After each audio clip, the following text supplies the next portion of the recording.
The space around Kepler Station buzzed with activity. Ships from across the galaxy had come for the big trade meeting. Each vessel looked more amazing than the last.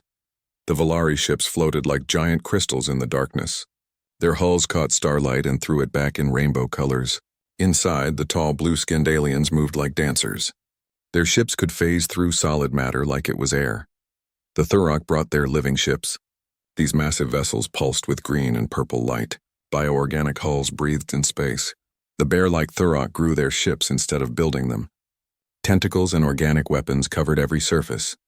The Nexari zipped between the larger ships in sleek interceptors. These gray-skinned aliens loved speed above all else. Their angular ships moved so fast they seemed to teleport. They could slip through time itself to arrive before they left. Then came the human ship. The UES Perseverance looked like a floating brick compared to the others. Its gray hull showed dents and scratches from long voyages. Engines that burned regular fuel pushed it slowly forward. Steam vented from cooling systems. The whole ship groaned and creaked as it moved. Captain Juan stood on the bridge watching the alien ships through the main screen.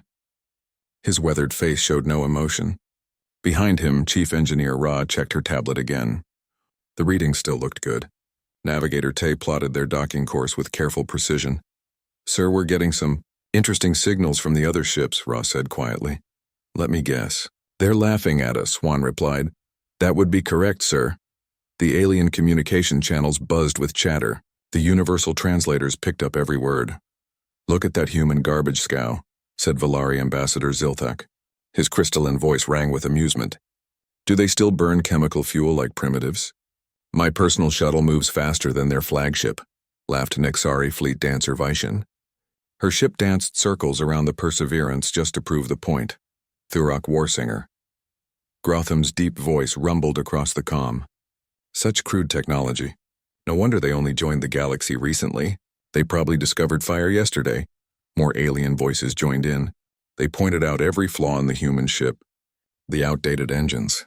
The simple hull design. The basic navigation lights. Nothing escaped their notice or their scorn. "Should we respond, Captain?" Tay asked. His hand stayed steady on the controls despite the insults. "No, let them talk," Juan said. "Words are just air." The docking bay of Kepler Station was huge. It had to be to hold ships from so many different species. The human delegation walked through corridors filled with alien representatives. Every species looked more advanced than the last. Volari delegates wore robes that shifted colors with their moods. Thurok representatives carried living weapons that purred and shifted in their hands. Nexari diplomats wore suits that bent light around them. The humans wore simple blue uniforms. No fancy technology, no impressive displays. Just three people trying to look professional while aliens stared at them like museum pieces. "The primitive humans have arrived," Zilthak announced as they entered the main conference hall. "How nice that they could crawl out of their caves to join us." Laughter rippled through the alien delegations. Different species made different sounds, but the meaning was clear. They found humans amusing. "We should place bets," Grotham suggested. "How long before they embarrass themselves completely?" 5 minutes, Vishen said immediately. "Look at them. They don't even have proper translation devices. Those old earpieces went out of style centuries ago." More laughter. The humans took their assigned seats at a small table near the back. The important species sat closer to the front. Location showed status, and humans clearly had very little. "Welcome to the Galaxy Trade Summit," announced the station commander. "Today we discuss trade routes, resource sharing, and technological exchange." "What could humans possibly offer?" asked a delegate from the insect-like Skrillex species. "Their ships barely work. Their technology is ancient." "Maybe they have nice rocks," suggested a floating gas being from the ethereal collective. "Simple minds like simple things." Captain Juan sat quietly through all the insults. Ra and Tay flanked him, their faces calm. They had expected this reaction. Humans were new to galactic politics. Most species saw them as barely civilized. "Perhaps," said Zilthak with mock kindness, "we should help these poor humans. They clearly need guidance from superior civilizations." "Yes," agreed Grotham. "We could teach them proper ship design. Maybe they could build something that doesn't look like scrap metal." "Their navigation must be terrible too," added Vishen. "No wonder it took them so long to reach our space. They probably got lost every few light years." The alien delegates fell into detailed discussions about human inadequacy. They compared human technology to museum pieces. They wondered how humans had survived. So long with such primitive tools, their weapons are probably sticks and stones, said a reptilian Drakmore representative. Sticks would be an improvement, laughed a crystalline. Being from the Silicon hegemony, Ra leaned close to Captain Juan. Sir, should we tell them about— Not yet, Juan whispered back. Let them have their fun. The formal presentations began. Each species showed off their greatest achievements. The Valari demonstrated matter phase technology. The Thurok displayed bioship healing capabilities. The Nexari showed time dilation drives that made their ships nearly untouchable. When the human turn came, Captain Juan stood slowly. The United Earth Systems appreciates this opportunity to meet with advanced galactic civilizations. So formal, whispered Vishen. So quaint. We know our technology appears simple compared to yours, Juan continued.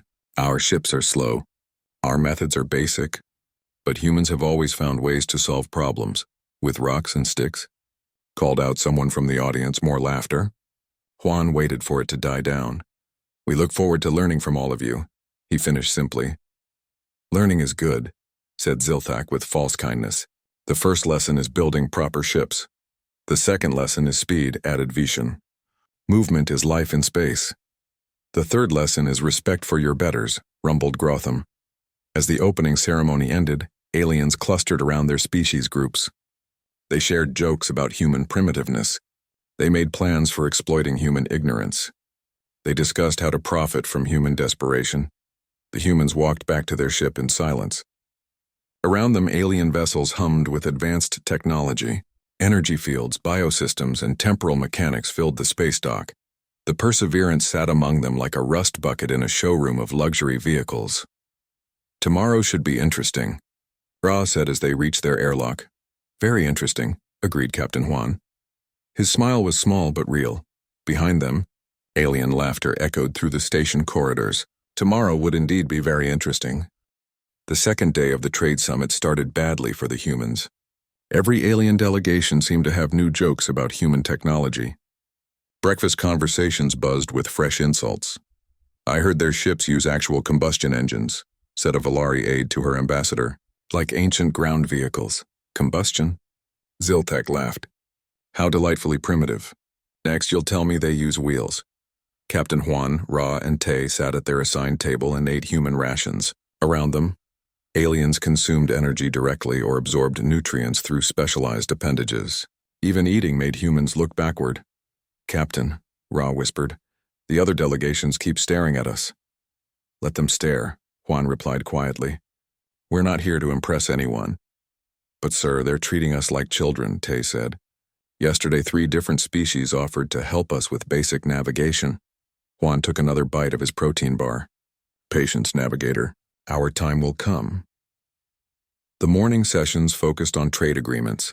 Advanced species discussed sharing technologies that humans couldn't even understand. Force field generators, matter transmuters, consciousness transfer devices. The technology gap seemed impossible to bridge. Perhaps, suggested Grotham during one presentation, we should have separate discussions. Advanced species in one group, developing species in another.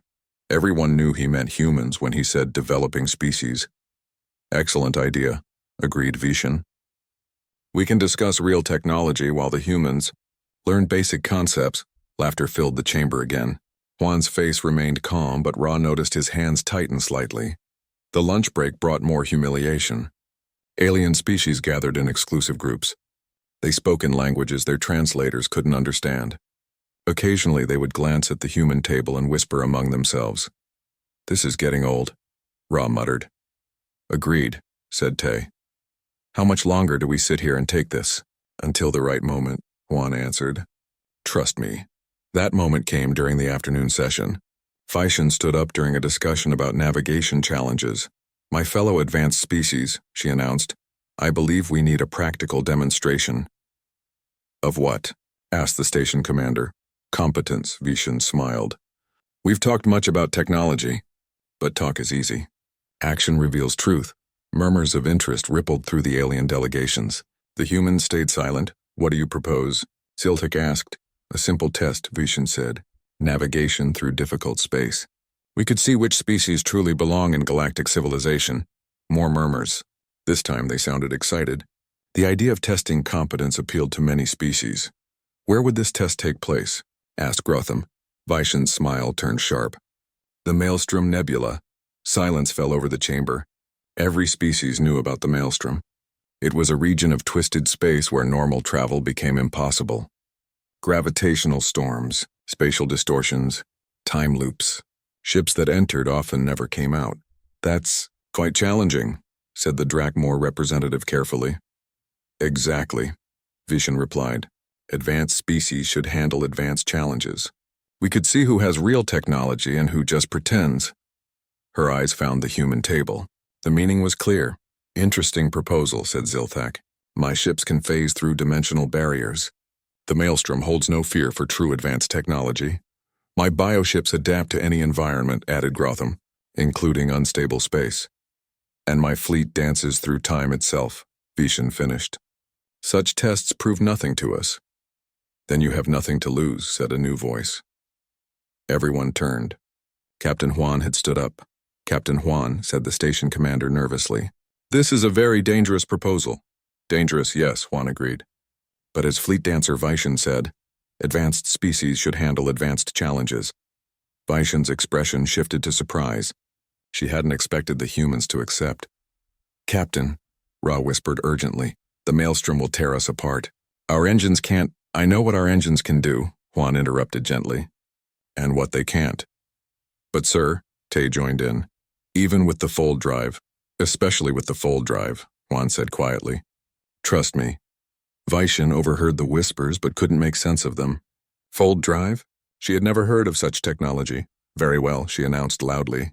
The primitive humans accept the challenge. How refreshing.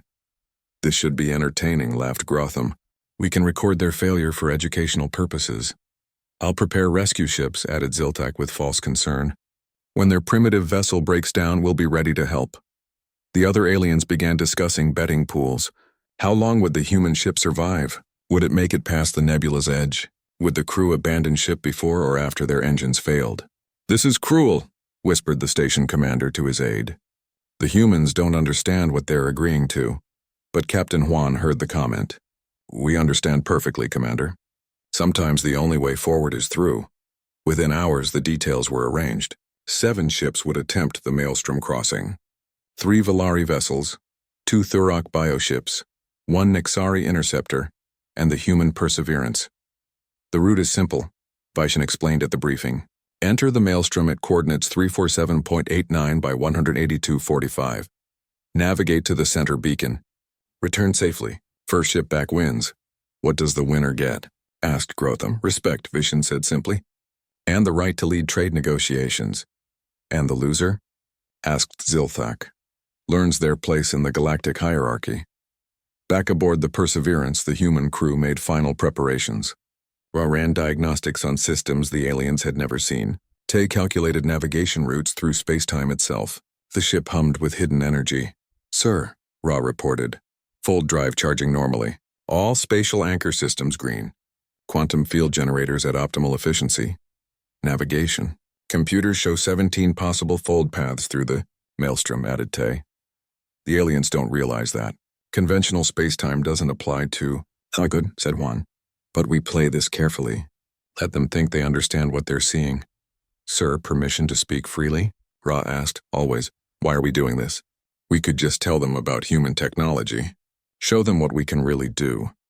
Juan looked out at the alien fleet through the main viewer.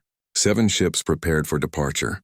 6 of them expected an easy victory over primitive humans. Because, Engineer Ra, some lessons can only be learned through experience. These species have grown arrogant. They see newer civilizations as inferior. They need to understand that different doesn't mean lesser. And if we fail? Tay asked. We won't fail, Juan said with quiet confidence. But we'll let them think we might. The alien ships moved into formation around the Perseverance. Their crews were confident. Their technology was proven. Their victory seemed certain. Poor humans transmitted Vishen on an open channel. Are you sure you want to go through with this? There's no shame in admitting your limitations. We appreciate the concern, Juan replied calmly. But humans have always faced impossible odds. It's what we do. How admirably stubborn, laughed Zilthak. Very well. Let's see how your scrap heap handles real space. The fleet moved toward the Maelstrom Nebula. Behind them, alien ships from the station followed at a safe distance to watch the spectacle.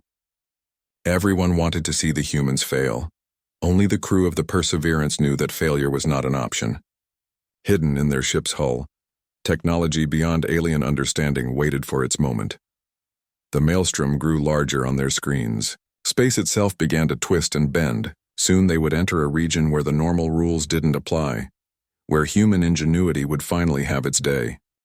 The edge of the Maelstrom Nebula looked like a wall of twisted lightning. Purple and green energy crackled through space. Stars behind the nebula appeared bent and stretched. Space itself seemed angry here. Formation positions transmitted Vishan from her lead interceptor. Advanced species take point. Primitives follow behind. The 3 Valari ships moved forward first. Their crystal hulls began to shimmer and phase. One moment they looked solid. The next they were translucent ghosts. Phase shift technology let them slip between dimensions when normal space became too dangerous. The 2 Thurok bioships followed close behind. Their organic hulls pulsed with bioluminescent patterns. Tentacles extended from their sides, testing the space around them. Living navigation systems felt for safe paths through the chaos. Vishan's Nexari interceptor danced between the larger ships. It flickered in and out of normal time, appearing several seconds in the future, then jumping back to the present. Time dilation drives made her ship nearly untouchable. The human ship came last. The Perseverance chugged along at its usual slow pace. Compared to the graceful alien vessels, it looked like a cargo hauler following sports cars. Poor humans, Grotham transmitted. They're already falling behind and we haven't even entered the storm. Maybe they should turn back now, suggested Zilthak. Before they embarrass themselves further, Captain Juan's voice came over the comm, calm and steady. UES Perseverance maintaining course. We're right behind you. The alien crews laughed. Right behind them was exactly where primitives belonged. The first spatial storm hit as they crossed the nebula's border. Reality twisted like a pretzel. Up became down. Port became starboard. The very concept of direction lost meaning. The Valari ships handled it easily. They phased through the worst distortions, slipping into alternate dimensions where the storm couldn't touch them. Their crystal hulls sang with harmonious frequencies. Phase shift successful, reported Zilthak. Dimensional barriers holding steady. The Thurok vessels adapted their biohulls. Organic sensors felt the storm patterns and adjusted accordingly. Their ships bent and flexed like sea creatures riding ocean currents. Bio-navigation optimal, Grotham announced. Living systems compensating for all distortions. Vishan's interceptor simply skipped through time. When space became too twisted, she jumped forward a few seconds to calmer regions. Her ship existed wherever and whenever she chose. Temporal navigation flawless, she reported. Time stream stable and controlled. The human ship struggled, or appeared to struggle. Warning lights flashed on the Perseverance's hull. Steam vented from multiple systems. The ship rolled and pitched in the spatial currents. UES Perseverance to fleet, Juan transmitted. His voice sounded strained. We're experiencing some difficulties with our navigation systems. Of course you are, Vishan replied with amusement. Primitive technology wasn't designed for advanced challenges. Do you need assistance? Asked Zilthak with false concern. We're managing, Juan replied. Just taking our time. Inside the Perseverance, the reality was very different. Chief Engineer Ra stood before control panels that would have amazed the aliens. Quantum field displays showed the nebula's true structure. Not chaos, but patterns within patterns. Mathematics made visible. Fold drive charging at 67% capacity, Captain, Ra reported calmly. Spatial anchor points locked on 17-dimensional vertices. Navigator Tay studied readouts that mapped spacetime itself. Not just where they were, but where they could be. Where they would be. Where they had been. Past, present, and future laid out like a roadmap. Sir, I have multiple fold paths calculated, Tay announced. The nebula's quantum structure is actually quite stable once you understand the underlying mathematics. Excellent, said Juan. But let's maintain the illusion for now. How long can we keep appearing to struggle? As long as necessary, sir, Ra smiled. The aliens see our external lights and assume we're in distress. They have no idea what our real systems are doing. Outside, the fleet moved deeper into the maelstrom. The spatial storms grew stronger. Gravitational waves crashed against the ships like invisible tsunamis. Normal space folded in on itself. The alien vessels continued their graceful progress. Each species used their advanced technology to overcome the obstacles. They made it look easy because for them it was easy. The human ship continued to lag behind. External cameras showed it tumbling through space like debris. Emergency lights flashed constantly. To outside observers, the Perseverance looked ready to break apart at any moment. The humans are barely holding together, observed a Drakmor captain. Watching from the safety zone, I'm surprised they made it this far, replied his Skrillex colleague. Their ship wasn't designed for anything more challenging than empty space. Back in the nebula, things began to change. The spatial storms were just the beginning. As they moved toward the center, the real dangers emerged. Gravitational anomalies appeared without warning. Massive, invisible forces that could crush ships like tin cans. The alien vessels had to work harder now. The Volari ships found their phase shifts becoming unstable. Dimensional barriers fluctuated wildly. Staying phased required constant adjustment. Dimensional turbulence increasing, reported one of Zilthak's captains. Phase shift efficiency down to 78%. The Thurok bioships started showing stress signs. Their organic hulls developed patches of discoloration. Living navigation systems struggled to adapt to the chaotic environment.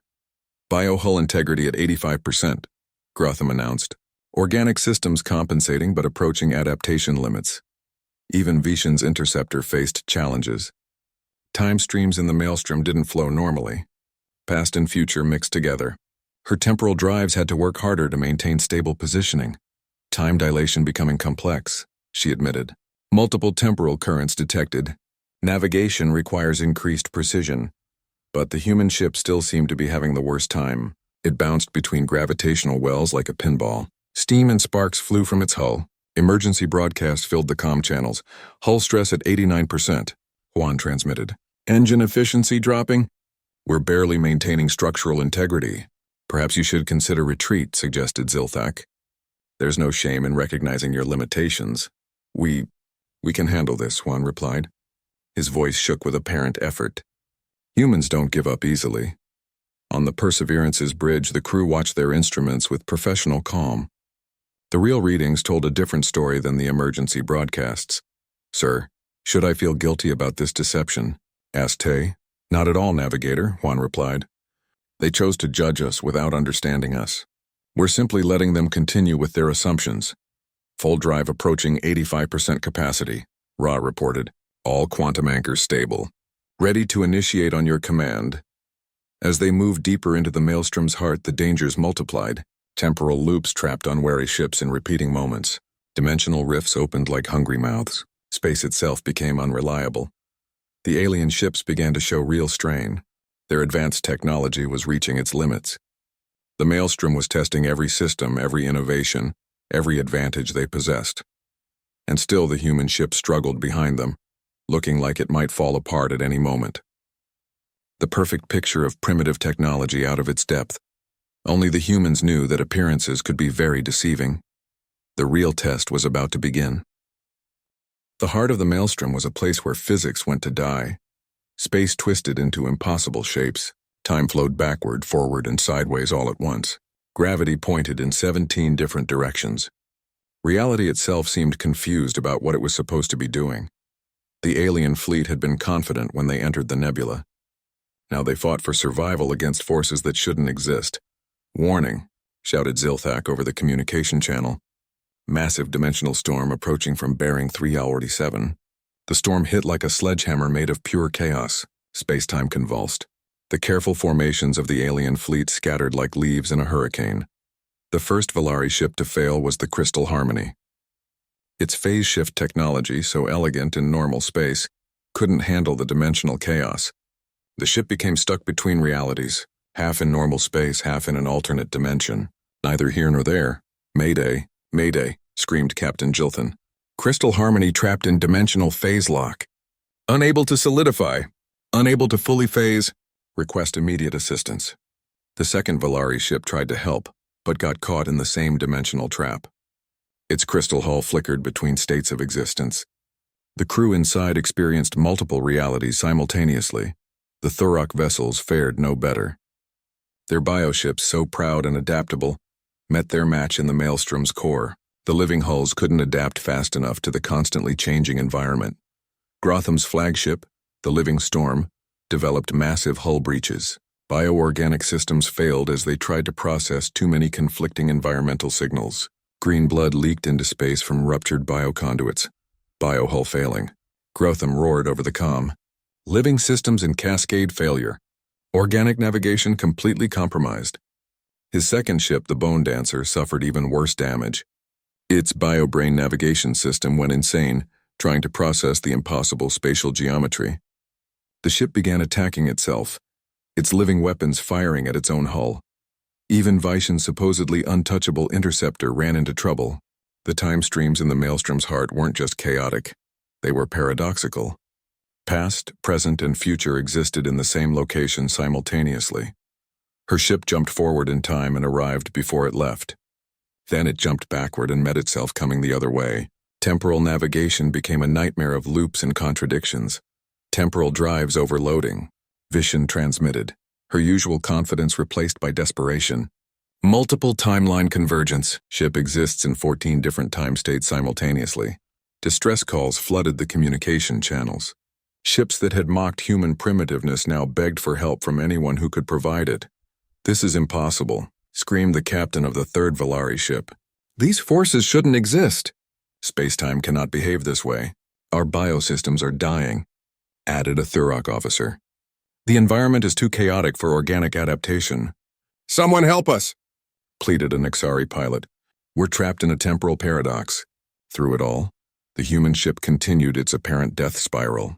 The Perseverance tumbled through space, emergency lights flashing, steam venting from multiple hull breaches. To outside observers, it looked like the primitives were about to become the first casualties. "UES Perseverance," transmitted Zilthak from his trapped ship. "If you can still hear this, save yourselves. Retreat while you still can." "The Maelstrom is beyond primitive technology," added Grotham, his voice tight with pain as his bioship slowly died around him. "Flee before it's too late." Captain Juan's voice came over the comm, still calm despite the apparent disaster surrounding his ship. "UES Perseverance responding to all distress calls. We hear you. We're coming to assist." Silence fell over the communication channels. Even through their own disasters, the alien crews found this response shocking. "But how?" Zilthak finally managed. "Your primitive vessel can barely navigate normal space. How can you help us when our advanced technology has failed?" "Captain," Vaishan added from her temporally displaced interceptor, "you don't understand the forces at work here. This is beyond any known technology. Save your crew. Don't waste lives on a hopeless rescue." On the bridge of the Perseverance, Captain Juan turned to his crew. The external chaos didn't touch them here. Their ship was an island of calm in an ocean of disaster. "Chief Engineer Ra," he said formally. "Navigator Tay, it's time." "Sir?"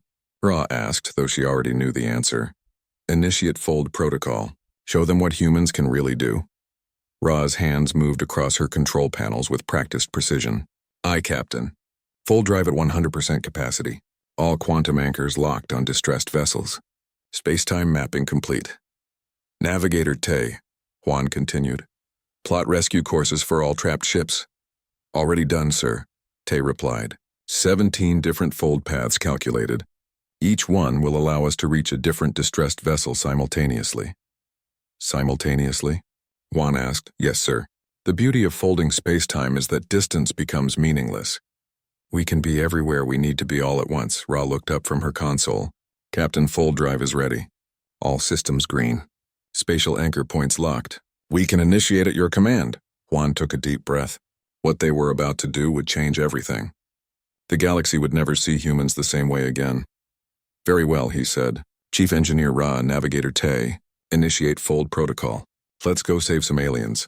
Folding space in 3, Ra announced. The Perseverance stopped tumbling. Its hull stopped venting steam. The emergency lights went dark. Energy readings spiked beyond anything the alien sensors could measure. Space around the human ship began to bend. Reality screamed. The Perseverance didn't move through space.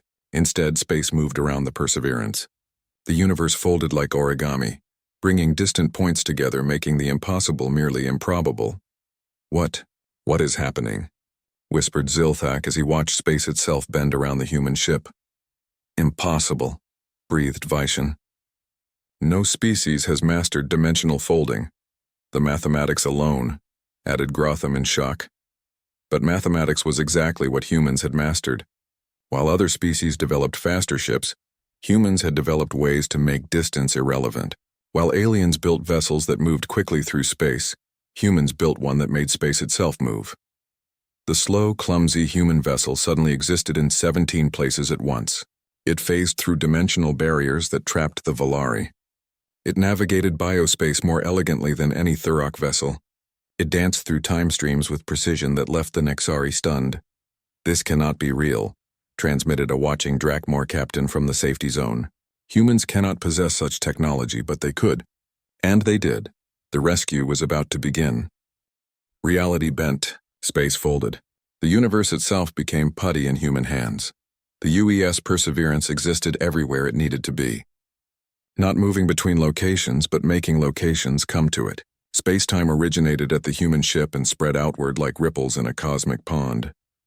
Zilthak watched in terror and amazement as the human vessel materialized next to his trapped ship. Not arrived. Materialized. As if it had always been there and space was just now remembering. "Crystal Harmony, this is Captain Juan," came the calm voice over the comm. "We're going to get you out of that dimensional lock." "Impossible," Zilthak whispered. "No known technology can—" His words died as space around his ship began to change. The dimensional barriers that trapped him between realities suddenly became doors. The Perseverance reached through multiple dimensions at once, grasping his ship with fields of folded spacetime. The Crystal Harmony popped back into normal reality like a cork from a bottle. At the same moment, 17 light-years away in local space, another copy of the Perseverance materialized next to Grotham's dying bioship. The living storm leaked organic fluids into space, its biosystems failing in cascade collapse. "Warsinger Grotham," Juan's voice said, "we're creating a stable bioenvironment around your vessel. How can you be here?" Grotham rumbled in confusion. "You are just helping the Volari ship." "We still are," Juan replied simply.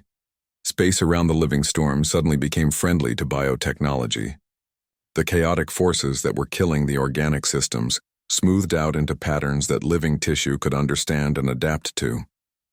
Bioconduits stopped rupturing. Green blood stopped leaking into space.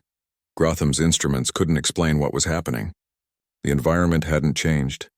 Space itself had been rewritten to accommodate his ship's needs. Meanwhile, in a temporal loop 14 seconds in the past and 3 seconds in the future, Vishen stared at her instruments in shock. Her interceptor was trapped in a paradox where every moment happened simultaneously. "Fleet Dancer Vishen," Juan's voice cut through the temporal chaos. "We're stabilizing your timeline, but you can't be here," she protested. "I can see you helping the other ships." "We are helping the other ships," Juan confirmed. "We're also here helping you. Space-time isn't as limited as most species believe." Around her interceptor, time began to behave properly again. Past, present, and future separated into their correct order. The temporal loops unraveled into a single, stable timeline. Across 17 different locations in the Maelstrom's heart, the same scene played out. The UES Perseverance appeared wherever it was needed. Not copies, not illusions, the same ship existing in multiple places by making those places the same place. "This violates every law of physics," screamed a scientist from the watching fleet. "No," came Navigator Tay's voice over the comm. "It follows laws of physics that most species haven't discovered. Yet, the mathematics were solved by a human named Einstein centuries before we met. Any of you," added Chief Engineer Ra. "We've just been improving on his work ever since. One by one, the trapped alien ships found themselves rescued by technology they couldn't understand. The Volari vessels were pulled from dimensional phase locks. The Thurok bioships were healed by rewritten space that welcomed organic technology. The Nexari interceptor was freed from temporal paradoxes.